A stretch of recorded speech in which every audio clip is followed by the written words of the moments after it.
Second kind of resistance is far more difficult. It's called an anticipatable objection. It's something about your property that you know is a problem. By definition, it's a reason a customer will either not use your property, or even worse, having used your property, will never come back. It's an anticipatable objection. It's something you know. Let me give you an example. When I was at the Hyatt Hotel in San Jose, California, our largest ballroom was called the Mediterranean Center. It was 8,000 square feet, broken into 4 equal sections of 2,000 square feet each, 22.5-foot ceiling and a 1,200 square foot pre-function area. We had a big problem with this Mediterranean Center, 8,000 square foot ballroom, nice meeting space. The big problem, it had big pillars in the middle of the ballroom, just like this one right here. Big pillars in the middle of the ballroom, right? So we did everything we could. You know, we put mirrors on them to make them look sort of transparent. We even used that invisible paint that's pretty hot, you know, the invisible paint. No, just kidding, there's no invisible paint. Well, we were at a sales meeting one day, and believe it or not, we were talking about lost and turned down business. Whatever you're doing at your sales meetings, God bless. This is what you should be doing at your sales meeting. And a young woman, Kathy Enander from Michigan, she said, you know, I lost a piece of business because of those big pillars in the ballroom. You know, we're in San Jose, we're in the explosion of the high-tech world. We're having rear-view projection, we're having all kinds of LCD, we're having all kinds of PowerPoint displays. You know, we're not high-tech. We've got these pillars in the ballroom. I said, you know, I lost a piece of business too because of that. And we went around the table. Each salesperson had lost a piece of business because of the pillars in the ballroom. So you know what we decided to do? We decided to come in on a Saturday.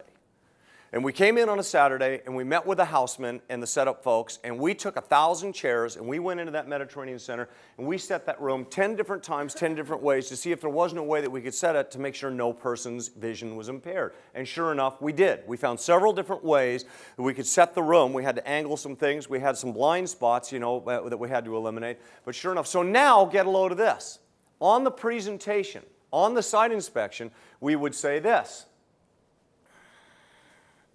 Sheila, this is the Mediterranean Center. It's an 8,000 square foot ballroom, divides equally into 4 sections of 2,000 square feet each, 22.5-foot ceiling and a 1,200 square foot pre-function area for registration, tabletop exhibits, coat check, whatever you might want. Now you're probably saying to yourself, gee, are these pillars going to be a problem? Well, let me tell you. I have set this room personally with my staff, and I can set this room any way you want and make sure not one single person's vision is impaired. Now over here we have the pre-function area, right?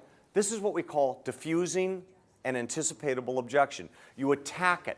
You attack it. You better have an answer, though. Let me give an example. Marta Hayden was the executive director of the Monterey Conference Center for years and years and years and years and years. Anybody ever been to Monterey, California?